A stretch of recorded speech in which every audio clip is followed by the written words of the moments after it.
এখন ভালো করে মেখে তেলে ছেড়ে দিব। হয়ে গেছে ম্যারিনেট করা।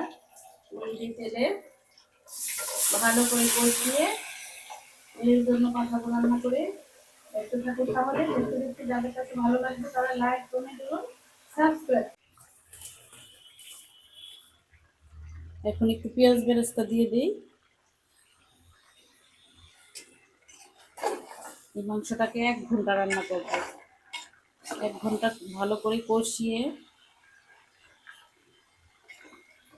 তারপর গরম পানি দিয়ে দিব ঝোলে। আমি আদা বাটার একটু পরিমাণে কম দিয়েছি, কারণ বাহিরে পাঠাবো, এখন অত মশলা দিব না।